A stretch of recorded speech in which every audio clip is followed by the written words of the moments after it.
Hey everyone, what is going on? So, gonna be teaching a lesson on this video, as you guys see in the title, the financial cost of being a tournament organizer locally. I feel that when people think that you're a tournament organizer and you're running, tournaments every week, you have the assumption from players that you're making some kind of profit behind it because you're running tournaments and whatnot.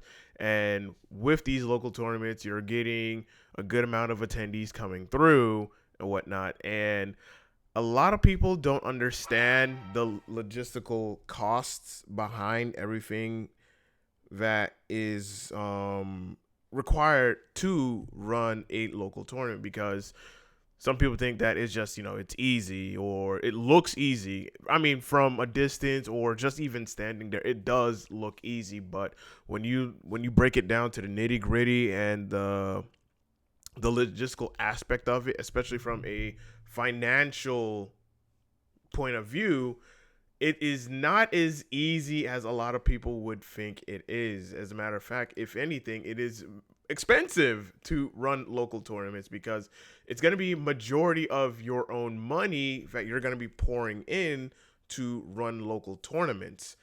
And for myself, I run tournaments at a place in the city of Margate called Flynn's Arcade. I've been running tournaments since 2001 of January, I believe, if I'm not mistaken. I think January is when I officially became like the actual tournament organizer for the arcade and just running their tournaments, building the community, interacting with the community, so on and so forth. And just, I think there is a lot of misconception on what tournament organizers can do, because in my own region, there's this assumption from players who are vocal and they've been in the scene for a while now, and they think that running a tournament is not that hard or it's not as complicated as it may look from the outside. While I can, take that criticism, the thing that people like that don't understand is that you're not behind the scenes. You don't know what that tournament organizer is doing behind the scenes. There's a lot of things that we're capable of doing, but there's also a lot of things that we're not able to do because we have our limits. Granted, for myself, I will say that I do have creative freedom at Flynn's Arcade, but there are limits to how far I can go with my creativity because it is financially taxing. And that's the thing that people do not understand, especially when you are running multiple tournaments. You're not just running one tournament a week compared to some of the other tournament organizers within the region. I'm running multiple. Granted, I do have a team of people that runs other games for me, but back in 2001, I was running majority, if not all, of the tournaments at Flynn's Arcade. So I'm gonna show y'all. Hold on, I got my calculator here. Let's go over here. All right, so made the list. The financial cost of being a tournament organizer locally. So as you'll see here are the logistics. These are the things that you need to run a tournament. And of course, as you'll see, you see the price, right? So of course, first and foremost, you need a laptop and a desktop, especially if you're gonna do some recording and streaming, and then of course running the bracket. You're gonna need that first and foremost, right off the bat. Of course, you can use your cell phone if you want. Like, I usually use my cell phone to report the scores, but sometimes the phone can act a little bit slow, and it's just best to just do it on the desktop because it's just quick and fast, or on the laptop because it's just quick and fast. So right off the gate, you're going to need a really good laptop that's strong enough to handle streaming at 1080p, 60 frames per second. And that depends on how strong of the internet the venue is. Now, I'll be talking about venue later on because I did not list it in the logistics list, but I'll be talking about that a little bit later on. So this is what you need starting right up. The second thing you need is a capture device for console gameplay. Most tournaments are run off of the PS4 And I know eventually it's going to be the PS5 and the Xbox Series X, depending on where the community goes with it. But for right now, currently, you're going to need a capture device to capture gameplay off of these consoles. And, there's a lot of capture devices that are out there. I know the most popular one that a lot of people use is Elgato. I, of course, use Elgato at Flynn's to record our tournaments and, of course, to stream it. No issues, no hiccups, even though at times we will have the audio will be a little bit delayed, but it's an easy fix. So you're going to need a capture device for console gameplay, and that's going to run you about $100 at the very cheapest to $300 at the max. And that's because there are capture devices that you can put inside your desktop and capture gameplay from there. The next thing is microphones. You're looking at from $50 at the cheapest to $300.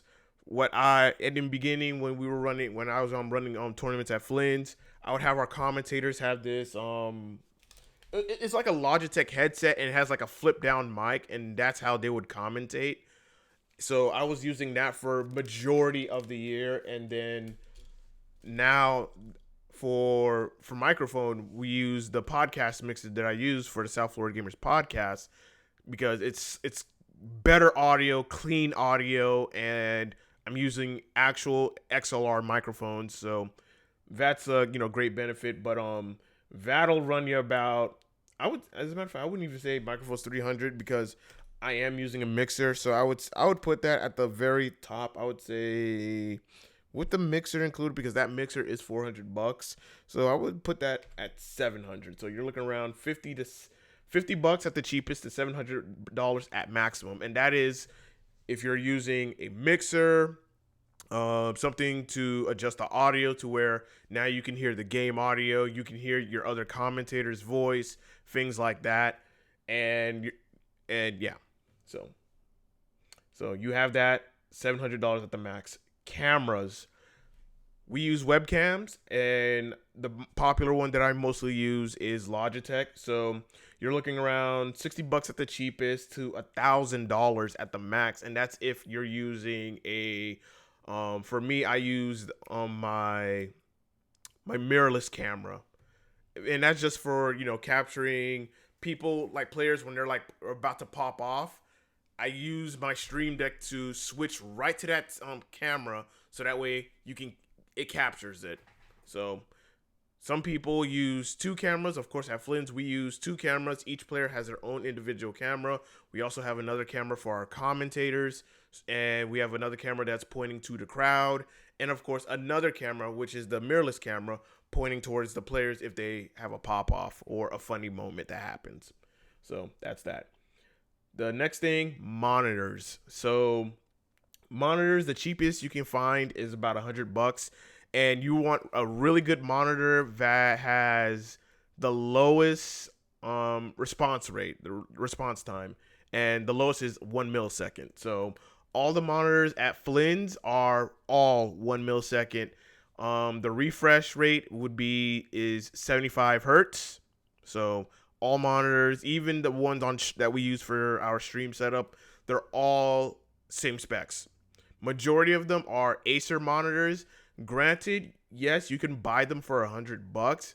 The only downside is that there's no speaker, there's no audio output for you to plug in a speaker, so that way you can hear the game audio. So that's the reason why I got a lot of those monitors, because they were really, really cheap. And if you search around the internet, you can find them for about $100. And if you're really, really lucky, you can find them for about less than 90. Really lucky. But of course, it's not going to be brand new. If anything, it'll be most likely factory refurbished. So that's that. So and next up is the game itself. So you already know most games are pricey, or they're starting to get pricey. So your lowest is about $50 and your highest is $70. So most likely $60 is the range for games. Then after that, you have the game DLC, and that can range from $20 if the season pass is like $20 for this amount of time, or it's $50 for a good majority of the character roster. After that, you have your controllers and accessories. That's $20 all the way up until $500. That's your PlayStation controllers. That's your Xbox controllers. That's your Nintendo Switch controllers. That is also your Stream Deck.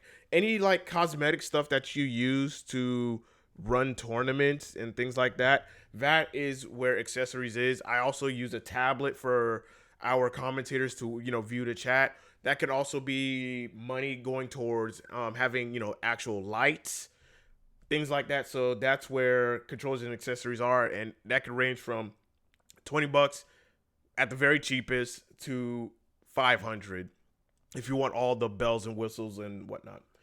Of course, you're gonna need tables, and usually the long tables that we have at Flynn's, those are I think above $100. I think they're about $120 if I'm not mistaken. Those are the big long 8-foot tables. Those are about over $100. Chairs, the cheapest you can find in chairs is about $20, and if you want to get like a lot of chairs, you're looking to spend well over $1,000, like well over. And then last but not least, you have the consoles itself. You have the Nintendo Switch, and this is from used, pre-owned, or if you're able to find a really good deal to the actual retail price. Nintendo Switch, $200 at the lowest. You can find a good one to $350. A PS4, $150 at the lowest to $400. That's if you want to buy the PS4 Pro brand new. The Xbox One, $150, $400 max. Same with the PS4. The PS5, which is very hard to acquire these days, $400. Of course, that's the digital one, and $500. That's the one with the disc. And of course, the Xbox Series S and X, $300 for the digital, $500 for the physical one. So you have your options. And with these options, now, if you were to do the math, let's just say, all right, I want to start up a local or whatnot. And let's do the math, right? So laptop, let's just say we're going to go for the medium of 1,000, right? And for a capture card, we're going to go for $150 for a capture card. Right? Microphones, let's just say we're going to go with the ones that I started off at Flynn's, where it's just the Logitech ones with the flip down mic. So we're going to get 2 of those. So that's going to cost us $100. Cameras, we're looking to spend, since we're going to go with the Logitech cameras because they're very affordable. Or even if you go for the AverMedia cameras, webcams, which are really cheap. So I'll say with the AverMedia ones, let's go with those for an additional $120 for 2 cameras. One for the players that are playing on stream, and then one for the commentators. Monitors. All right, now this is gonna be the real tricky part. So we're gonna go with the monitors that we have at Flynn's, the Acer monitors that doesn't have an audio out jack. So we're gonna go with 5. So that's gonna be $500 that we're gonna add. Now let's talk about the game. The game, if it's not on sale, we're gonna buy it at retail price. So that's gonna be $60. So 60 times 5, you're looking around 60 times 5 is, hold on. My ass is getting old. I know it's like 300, but I just want to double check and make sure. $60 times 5. Yep, 300. All right, my math was all right. Plus 300 because you want 5 copies of the game. That's 2,000 right there. The DLC itself, so we're going to spend an extra, let's just say it's about $30 for the DLC. So 30 times 5 is 30 times 5. That's 3 times 5. That's $150, I believe. Yeah, $150. So plus $150 for the DLC. Now, controllers and accessories. I'm gonna just throw out all right, we're going to spend about $400 on accessories just to be safe. Now, tables and chairs, since it's going to be 5, you can literally do it off of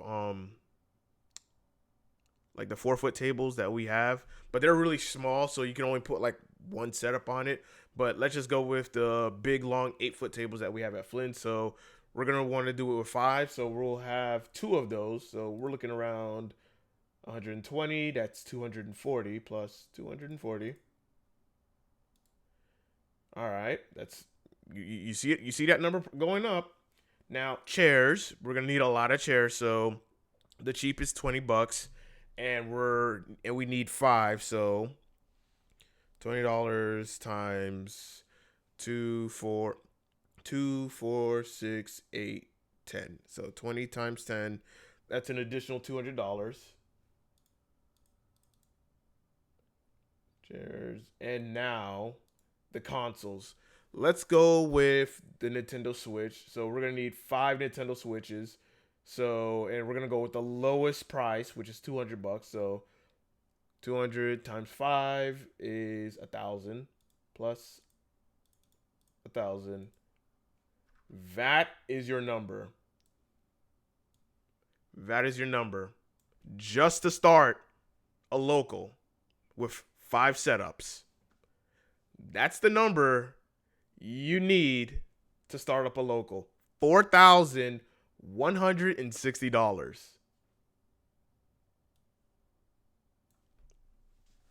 $4,160. I want y'all to look at that number. That's how much. Just for 5 setups. Now, imagine people want more, right? Of course, they're going to want more. As I said, add on all of this extra stuff. That's going to keep climbing up. Let's just say, all right, we want 10. All right, times 2. We want 10 setups. So that way you have a full experience, right? Full tournament experience. You have 10 setups ready to roll.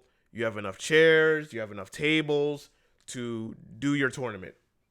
That's how much it's going to cost for you to invest in all of that. Now,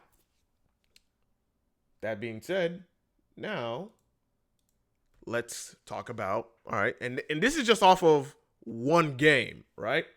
Now, let's talk about, all right, how many people are you expecting to, get your return on your ROI, your return on investment? I know this is going to be like a long video or whatnot, but bear with me. So the entry fee, I'm going to go with the example that we use at Flint, $10, right? $10 entry. And day 1, we have about, for a really good, good opening, we end up with, I would say, not even 50. I would say maybe 35. 35 is a really good start. That's $350 that's accumulated. Now, you have to divide that. You just made $175. That is what you're taking. $175. Compared to $8,320. It's going to take you a while to get your return on investment on that. It's going to take you a long time to match that again.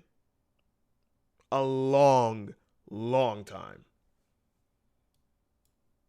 And now, let's just say if people were to bring setups, right? All right, hey, we need extra setups. Now, you have to subtract 5 for each person that brings a setup. So, let's look. All right, so that being said, let's just say we have 4 people bringing in a setup, right? So that's $20 that you're taking less out. That is how much you're getting. That's how much that you're getting back.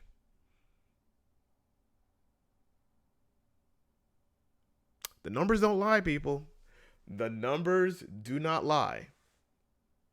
That's how much you're getting back. Now, if you have people bringing in their setup, and not only that, you have to make sure that, of course, the money's already added to the pot. Okay, yeah. All right. So I just want to double check and make sure. So, yeah, that's how much you're taking in pocket. Now, with all that being said, I did say that, all right, venue is going to be the last thing that I'll talk about in this. A lot of people do not know what are the financials for the venue that they are hosting tournaments at. You do not know the financial situation of a venue. You don't know. You may think that, oh, hey, you're having said tournaments, you're getting this amount of people, you must be making some money, right? As you just seen, it's not enough. The ROI, the return on investment, it's not. No, it's not good. It's not good because unless you want to jack up the price of your tournament higher to the point where you can make your return on investment as short as possible, you're going to end up having even less people come to your tournament. So the solution is, okay, I want more people to come on a weekly basis. So that way I can get closer to my return on investment instead of waiting 2 or possibly 3 years to get even a quarter of, even to get half of my investment back. I may have to raise the price, or I may just be like, you know what, let me try to run another game tournament. Now, and that was just off of the Nintendo Switch. Now you have to factor in the PS4. You have to also factor in the game DLC, and controllers. Because there are people that don't have, that don't bring controllers. And that's completely fine. But you're going to have to factor all that stuff in. And I don't think a lot of people, especially in the South Florida region, do not understand this logistical headache.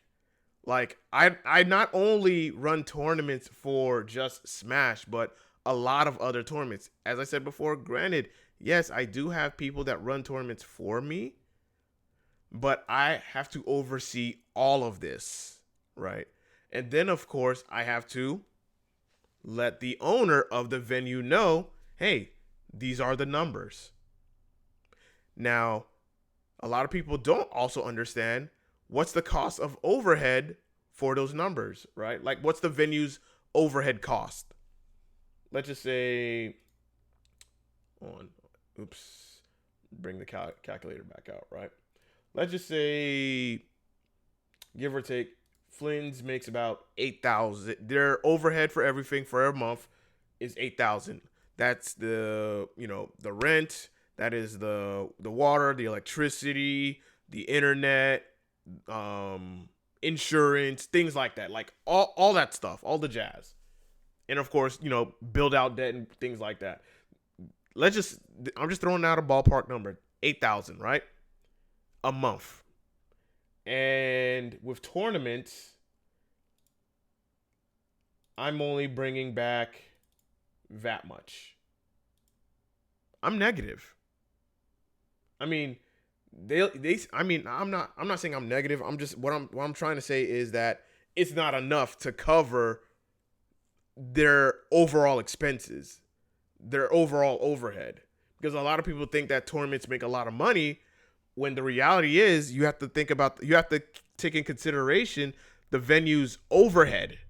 How much does it cost them to keep the lights on, to keep the water going, to have the internet, things like that. And I don't think people understand that. Like, it's a lot. It's a lot that people don't understand. So when people say that, and I'm not gonna call this one person out, but people in the community know who this person is. He's a very outspoken guy. I've talked to him, a couple of times here and there and whatnot. Good dude.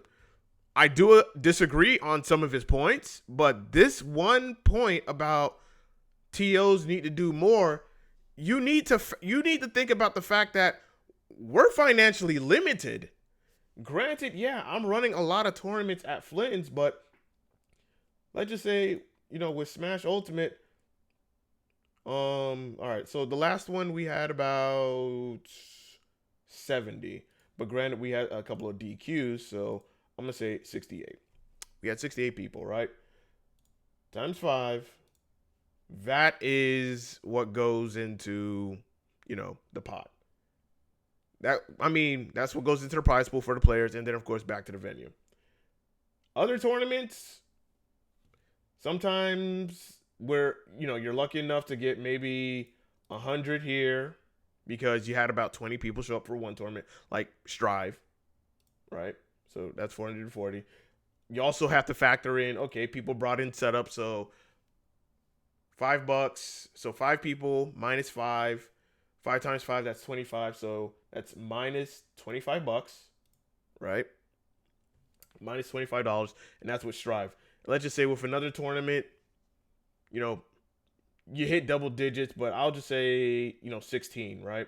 So 16 times 5 is 75, 80, right? So we'll add an additional $80 to it. 495 a week. And of course, since Flynn's do have, sponsored players, and we pay for their entry, that's even more money we're shelling out. So let's just say this past week we had about 2-4. So let me see, 2-2. That is double. So that's about $20. So minus 20. And minus another 20. 455.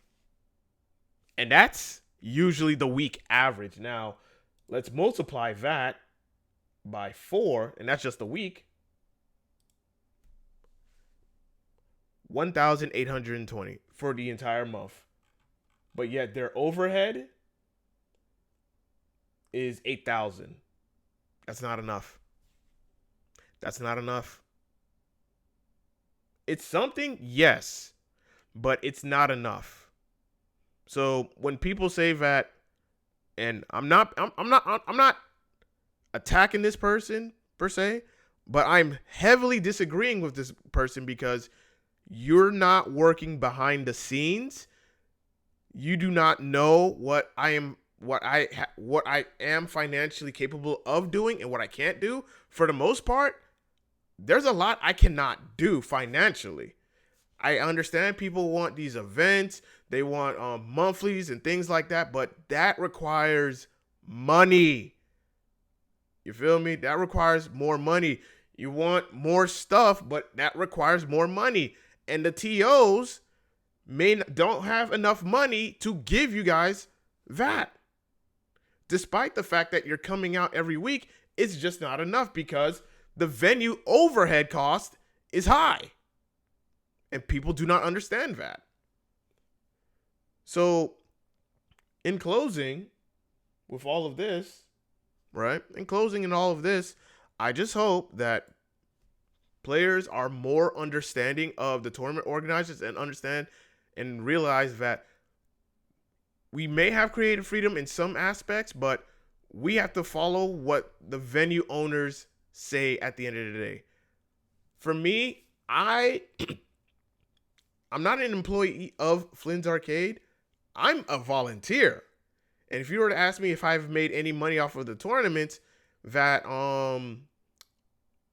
I profited off of, I would tell you at most is gas money. Because if I did get any kind of money, like maybe $100 here or there, I'm reinvesting it back into the community. I'm buying more controllers. I'm buying more games. I'm buying more DLC. I'm saving that money for the next gen consoles. So it's not financially capable of myself to try to accommodate all these different things because I'm limited financially. And players, and I don't want to call this community out, not to attack them, but the Smash community needs to understand that it's logistically difficult to launch some of these events that y'all want. It's logistically difficult because we don't have that financial backing. We're putting our own money that we get from our jobs into this. And it's really disheartening that you have people within that community that demand so more and show their ungratefulness to tournament organizers that's doing their best. We're doing the best that we can with what we've got.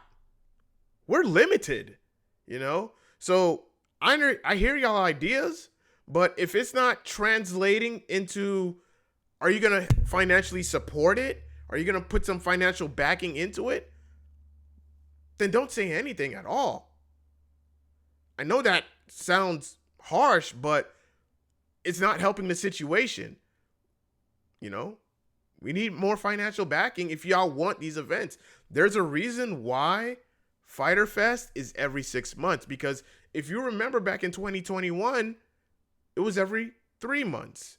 But since it was so financially taxing for me on my end, because for those that don't know, I funded all 4 Fighter Fest, and season 4 was the most expensive one. Granted, it was the most profitable one out of the bunch, because when you look at the numbers, I broke a new record. I had 180 attendees. That is regional numbers right there. That's a success. And the money that I've invested in, you know, I would say is enough to sustain itself to the point where I don't have to put even more money into the next Fighter Fest. I can slowly take a step back because now it self-funds itself. So the point of all of this is the fact that players just need to understand that with TOs, we're limited with what we can do financially. And that's just something y'all just going to have to accept. There is no ifs, ands, or buts about it. Like, we don't have like major backings. Like, we're not like CEO. We're not like Super Smash Con. We're not like Riptide or Combo Breaker or DreamHack or whatever. We're not. It's a local. You feel me? It's a local. It's not. Locals are. I commend any local that can get to a major level within the local scene. I mean, I commend that, but you have to be realistic. Like, be realistic about this. Like, there's only so much that, you know, local TOs that they can do, that it's to the point where we're pretty much going broke. But I mean, for me, I have gone broke a couple of times to make these events happen, and I know it pays off at the very end because people love it, they enjoy it, and they want to come back for more. So it's worth it. But I just want people to understand that this shit is not easy. Like, when you're working behind the scenes and you know the financial numbers and whatnot, granted, the venue owners, they know the true financial numbers, but what I just gave y'all was just like a ballpark estimate. It could be lower, it could be a little bit higher, but you get what I'm trying to say.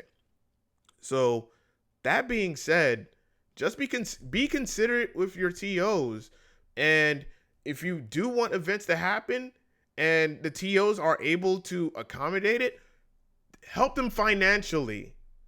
Don't just, granted, I'm not gonna turn away a good idea that I think will benefit the community. I don't want to turn those ideas away, but if you want us to act on these ideas, they need to be financially backed. Without that, then it doesn't happen. You feel me? For those that remember Flynn's during the outside ARC era, when we were playing our tournaments outside, this took a while for me to grow. You feel me? Like, this was not very easy, and you know, I'm putting more of my money in, maybe 200 here, 300 there, maybe 500 here, 500 there. I'm in $5,000 invested in Flynn's. People don't realize that. $5,000 invested.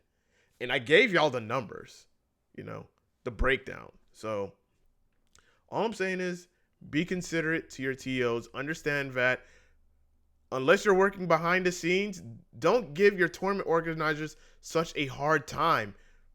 Learn to be considerate and appreciative. That's all I'm asking. So Anyway, y'all let me know in the comment section below with all of this.